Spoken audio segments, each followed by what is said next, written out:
Signal TV అందరికీ నమస్తే. ఈరోజు మనతో ఉన్నారు ప్రముఖ సినీ రాజకీయ విశ్లేషకులు ఇమంది రామారావు గారు మనతో ఉన్నారు. మాట్లాడదాం. సార్ నమస్తే. నమస్తే అండి. సార్, మొదటగా మీరు విశ్లేషకుల కంటే ముందు సినిమా డైరెక్టరు, రచయిత, స్క్రిప్ట్ డైరెక్టర్, ఇవన్నీ మీరు బహుముఖ ప్రజ్ఞ ఉంది మీకు. వాస్తవానికి ఇటీవల కొన్ని వీడియోస్, కొంతమంది ఇంటర్వ్యూస్ నేను చూశాను సార్. చూసినప్పుడు కూడా అంటే అలనాటి ఆ పాతకాలం వాళ్ళు ఏ గ్రేడ్ యాక్టర్స్ కావచ్చు, బి గ్రేడ్ కావచ్చు, సి గ్రేడ్ కావచ్చు, ఇట్లా కొన్ని రకాలైన పదాలు అంటూ ఉంటారు. సో ఎవరైనా కానీ నటులు ఉన్నటువంటి వాళ్ళు, నటులు కావచ్చు, నటీమణులు కావచ్చు, కొన్ని వ్యాఖ్యలు చేసినటువంటి పరిస్థితులు ఉన్నాయి. గతంలో అర్ధరాత్రి పూట డోర్లు కొట్టేవాళ్ళని, ఆ రోజుల్లో వాళ్ళు ఖచ్చితంగా అవకాశాలు ఇస్తేనే, అంటే వీళ్ళ కోరికలు తీరిస్తేనే అవకాశాలు ఉండేయని, లేకుంటే అప్పటికప్పుడే సాగనంపే వాళ్ళని, ఇట్లాంటివన్నీ వినపడుతూ ఉన్నాయి. మీరు ఒక డైరెక్టరు, మీరు కూడా 3-4 సినిమాలు డైరెక్ట్ కూడా చేసినటువంటి పరిస్థితి ఉంది. సో ఎట్లా ఉండేది సార్ అసలు అప్పుడు పరిస్థితి ఎట్లా ఉండేది? ఇవన్నీ ఉన్న తర్వాత చాలా మంది అడిగారు. సో అందుకనే నేను మిమ్మల్ని ప్రత్యేకంగా అడుగుతున్నాను. మోస్ట్ సీనియర్ మీరు. నమస్తే అండి. ముఖ్యంగా ఈ వీడియో చూసిన ప్రేక్షకులకి ఆనాటి చిత్ర నిర్మాణం, నటీనటుల ఎంపిక, సెట్లో హీరో హీరోయిన్లు కానీ, లేకపోయినట్టయితే కమెడియన్, ఒక లేడీ కమెడియన్ కానీ, ఇలా ఆర్టిస్టులు ఎలాగ ఉండేవారు అనేటువంటిది కొంచెం ఆసక్తికరమైన విషయమే. తర్వాత చాలామంది క్యాస్టింగ్ కౌచ్ అనే కొత్త పేరు పెట్టారు, కానీ నేను దానికి ఏ పేరు పెడతానంటే కృతజ్ఞత అని పెడతా. కృతజ్ఞత. క్యాస్టింగ్ కౌచ్ కాదు, అంటే అవకాశం ఇచ్చినందుకు కృతజ్ఞత సార్.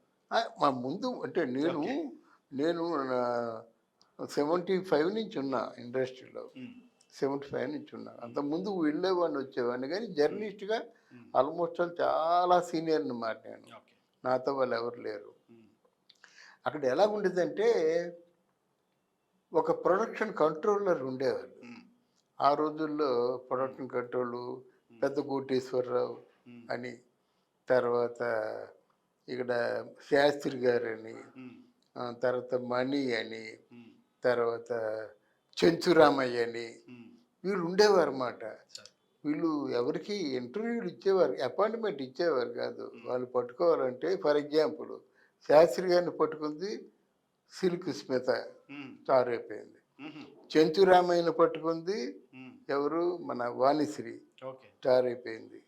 అర్థమైందా? అలాగే పెద్ద కోటేశ్వరరావు, ఆయన పట్టుకుంది జయలలిత, ఈ జయలలిత కాదు, ఆ జయలలిత, స్టార్ అయిపోయింది. అంటే వాళ్ళు ఏంటంటే ఈ ప్రొడక్షన్ కంట్రోలర్ అంటే ఆయనకి ఎలాంటి పవర్స్ ఉండేయంటే, ప్రొడ్యూసర్ కారు మీద ఎక్కినప్పుడు కూడా అకార్డింగ్ టు హిజ్ ప్లాన్ ఏదో ఉంటుంది ప్రొడక్షన్ కంట్రోల్. ఏమంటే మీరు దిగిపోండి అంటే ప్రొడ్యూసర్ దిగిపోవాల్సిందే. అమ్మ నువ్వు ఎక్కమ్మా అంటే అలా చూసుకునేవారు అన్నమాట. అంటే ప్రొడ్యూసరు ఈ ప్రొడక్షన్ కంట్రోలర్ మాటకి ఎదురు చెప్పేవాళ్ళు కాదు. అలాగా ఉండేదన్నమాట. అటువంటి పరిస్థితుల్లో వీళ్ళేంటంటే మన ఆంధ్ర నుంచి వచ్చేవారు చాలామంది, కాకినాడ, కృష్ణా జిల్లా, ఇక్కడి నుంచే కదా వచ్చారు. వాళ్ళకి ఏంటంటే ప్రేమలు ఎక్కువ. అంటే సినిమా ఫీల్డ్ అంటే పెద్ద స్వర్గంలాగా ఉండి, మనకి మొట్టమొదటిసారిగా ఆ సెట్టింగు, ఆ స్టూడియో చూస్తే ఎవరు వెళ్ళిచ్చేవారు కాదు.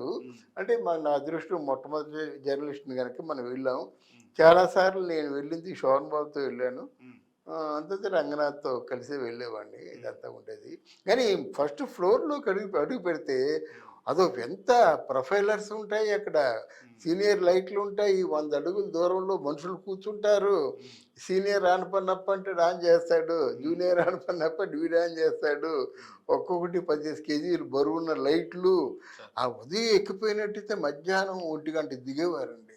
అంతవరకు కూడా యూరిన్ వచ్చినా అంతే, నిచ్చెన ఉంటుంది పైనుంచి సైడ్ని, అంటే కెమెరాకి అడ్డు రాకుండా సైడ్ని నిచ్చెన ఉంటే ఆ నిచ్చెనలో ఏదో ఎమర్జెన్సీ దిగేది, ఎమర్జెన్సీ అంటే దిగేవారు, కానీ అది దిగేవారు కాదు.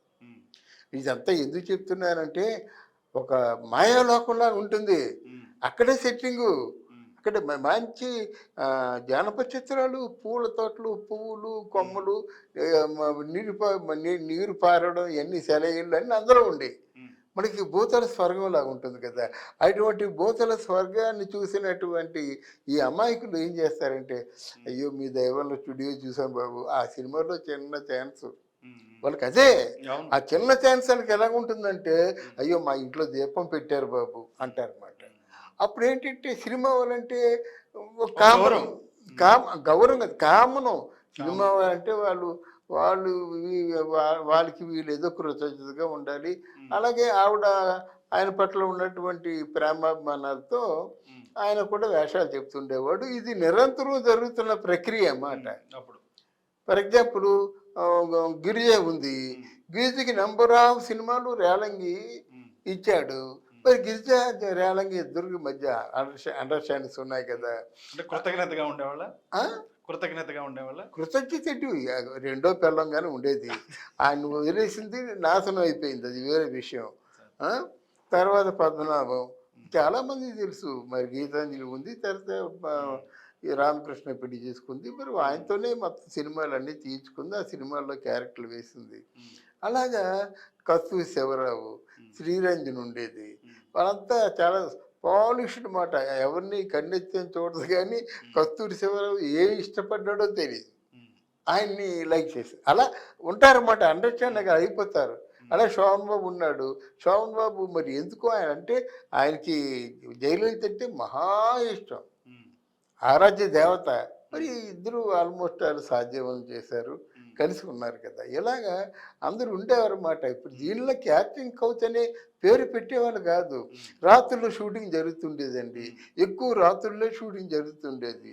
ఇప్పుడు తాతినేని ప్రకాశరావు గారు, హేమా భరద్వాజరావు గారు కొంతమంది ఉన్నారు. వాళ్ళు రాత్రులు అయితే బాగా పనిచేస్తారు.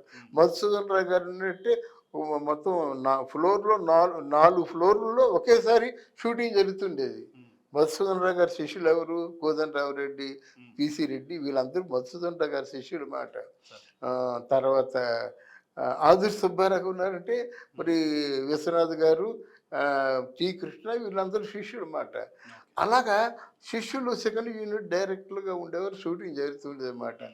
అక్కడ అంత ఆ భూతల స్వర్గంలోకి మీకు ప్రవేశం ఇస్తే తిరిగి ఆయనకి నేనే ఇవ్వగలను. అందుకే వాళ్ళకి నేను స్వయంగా నేను పత్రికల్లో రాసినప్పుడు భోజనం పెట్టుకునేట్టు అందరి ఇప్పుడు నాకు కూడా కృతజ్ఞతగా ఏదో అని వేరే వక్రంగా ఆలోచించవలసిన అవసరం లేదు. బాబు మాది కాకినాడ, ఇక్కడి నుంచి వచ్చాము, మీరు బాగా రాశారు బాబు, మీకు ఏమి ఇచ్చి రుణం తీర్చుకుంటాం. ఇప్పుడులాగా కవరేజీలు ఏం లేవు.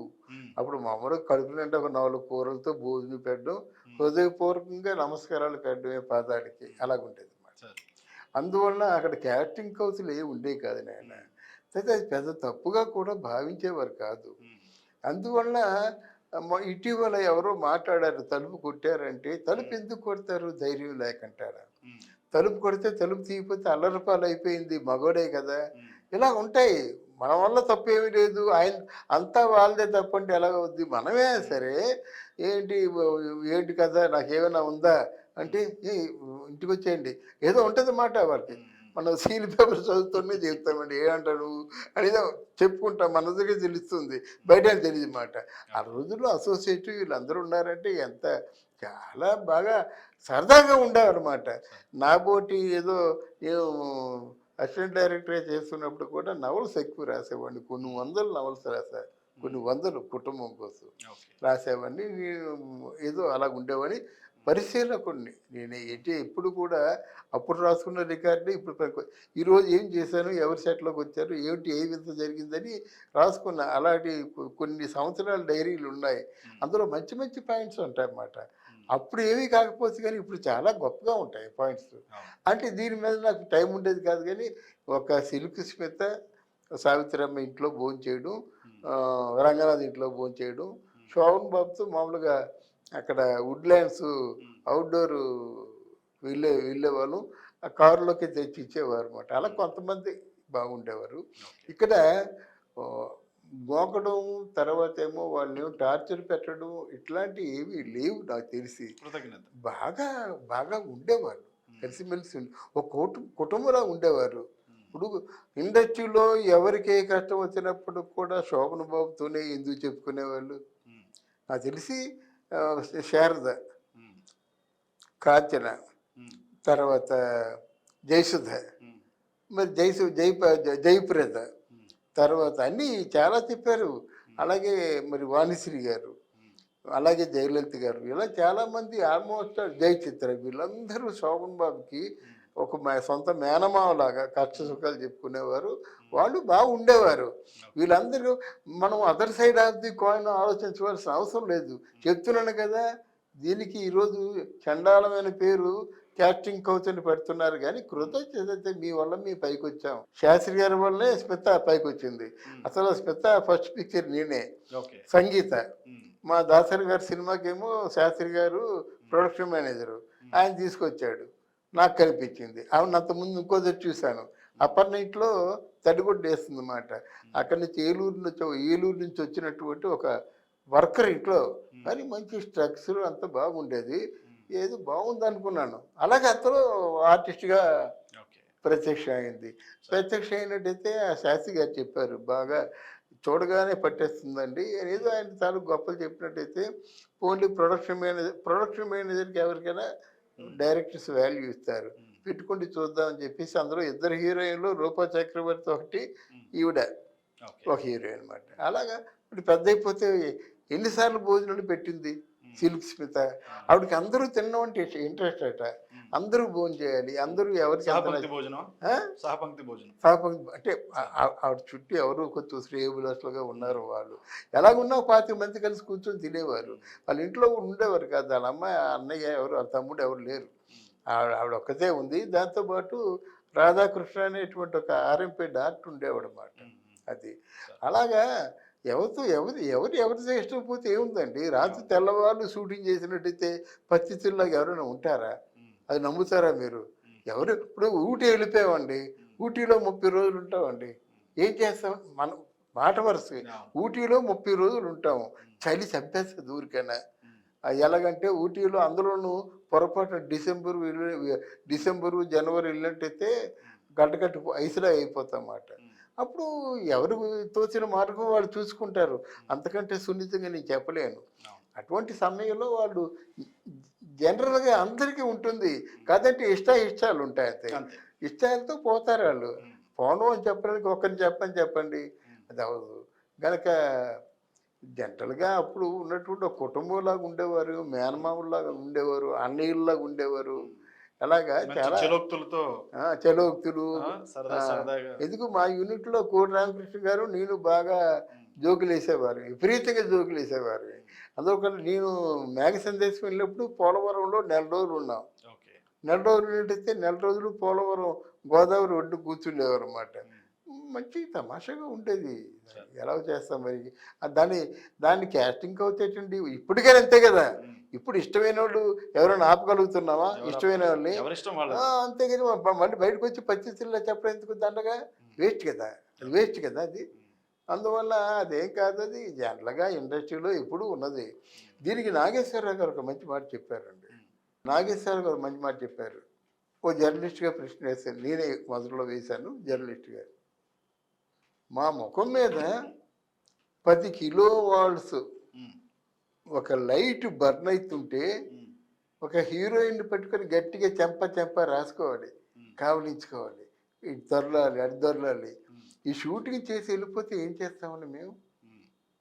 మూగ మనసుల షూటింగ్లో చక్కగా షూటింగ్ అంతా చేశారంటే హాయిగా సావిత్రి గారు, నాగేశ్వరరావు గారు చెరో 2 పేకలు తీసుకుని హాయిగా ఏదో కబుర్లతో కాలక్షేపం చేసేవారట. అదే ఎందుకంటే ఇప్పుడు లాంటి సౌలభ్యం లేదు కదా. ముఖాలు కాలిపోయి అదేమో ఆర్టిస్టులేమో చెప్పులు తీసేయమనేవారు. హీరోయిన్లు ముఖ్యంగా అసిస్టెంట్ డైరెక్టర్లు కూడా చెప్పులు తీసేయమనేవారు. ఎందుకని గోదావరి కదా, ఇసుక కదా, చెప్పులుంటే హీరో ముఖం మీద పడుతుందని. అలా కాలు కాలిపోతుండే పరిగెత్తేవాళ్ళం. అలాగే హీరోయిన్ పొడవ అయిపోద్దేమో, ఎన్ని బాధలు పడ్డారండి. హీరోయిన్ ఇప్పుడు సావిత్రి శ్రీదేవి ఉంది, ప్రేమాభిషేకం, దేవి మౌనం అనుకో పరిగెత్తారనుకోండి, ఆవిడ ఖచ్చితంగా చెప్పులు తీసేయాలి అని చెప్తారు. చెప్పులు తీసి డ్యూటీ పాడుతుంటే ఎలాగుంటుంది? ఆవిడ కాలు గారిపోతుంది కదా, అబ్బా అని అనలే కదా. చక్కగా ప్రేమలో పరవశంతో అలాగా మైకంలో ఉన్నట్టు ఉండాలి కదా. ఇంత సౌలభ్యం వచ్చినా సరే అభినయం అనేది అక్కడ రచ్చగట్టించాలి. అప్పుడు అలా కాదు కదా. ఉన్నాయంటే కెమెరామెన్లు ఎలా ఉండేవారండి విఎస్ఆర్ స్వామి ఏ సీనియర్ అనుపన్ను నెట్ అనుపన్ను టిల్ డౌన్ ఎస్ నువ్వురా టిల్ డౌన్ కెమెరా పన్ను లైట్ టిల్ డౌన్ లైట్ పన్ను ఓకే అమ్మ అంత ఫేస్ పారు అని చెప్పి ఆ అమ్మాయి ఫేసు తమిళ్లో మాట్లాడేసి ఇలా లైట్ పెట్టి క్యాలిక్యులేటర్ పెట్టి అప్పుడు ఓకే బస్ అనేవారు అన్నమాట. ఇదంతా శ్రమతో కూడుకున్న పని. అందులో కొంతమంది ఉన్నారు. రెహమాన్ అనే ఒకడున్నాడు కెమెరామెన్. ఆయన లైట్ క్యాలిక్యులేటర్ ఆయన దగ్గర ఉండేది కాదు, ఇలాగనేవాడు. ఇలాగనేసి చూసేవాడు అన్నమాట. లెఫ్ట్ కొంచెం కొంచెం కొంచెం ప్యాన్ పన్ను ఇలా చెప్పేసి బాస్ అనేవాడు అండి. మరి మహానుభావులు ఎంతెంత నిష్ణాతులో తెలియదు మాట అలా ఉండేవారు. మరి అలాగా అంత మొహం లడ్డూలాగా ఉంటుంది. ఇప్పుడు సావిత్రి మొహం చూసారా, అంత అందగతిని మనం చూపించగలమా? వాణిశ్రీ మొహం చూసాం కదా, క్లోజప్లు ఎలాగుంటుంది. ఇంత అందంగా చూపించిన కెమెరామెన్ని కృతజ్ఞతగా వాళ్ళు వెళ్ళకంట పిలవకంట అంత రోజు డిన్నర్ చేయకంటే ఎలాగుంటారండి మీరే చెప్పండి. అంతే కదా. మామూలుగా వాణిశ్రీ మామూలు చూసారా, అలాంటిది మేకప్ కొట్టుకొని ఆ ప్రేమనగర్ చూడండి, ఆ మేకప్ కొట్టుకొని ఆ సిగ ఎవరో ఈ కెమెరామెన్లు ఇస్తారు సలహా, ఇలాగైతే నీ ఫేస్ అదిపోద్దని. ఆవిడ ఎక్కడి నుంచో లండన్ నుంచి తెప్పించుకొని ఆ సిగ తయారు చేసుకుంది. మరి ఎంత అంటే ఒక మట్టి బొమ్మని కాస్త గాజు బొమ్మ రత్నాల బొమ్మని చేస్తారన్నమాట, బంగారు బొమ్మ. అందువల్ల కెమెరామెన్లు కానీ ప్రొడక్షన్ కంట్రోల్ కానీ అసిస్టెంట్ డైరెక్టర్లు కానీ వీళ్ళందరూ సృష్టికర్తలే దానికి. ఇందులో ఒకరు హీరోలు కానీ ప్రొడ్యూసర్లు కానీ బాగుంది. అప్పుడు అలాగ ఉండేది అన్నమాట. సార్ చాలా విషయాలు చెప్పారు. Thank you very much. Thank you అమ్మా, థ్యాంక్ యూ వెరీ మచ్.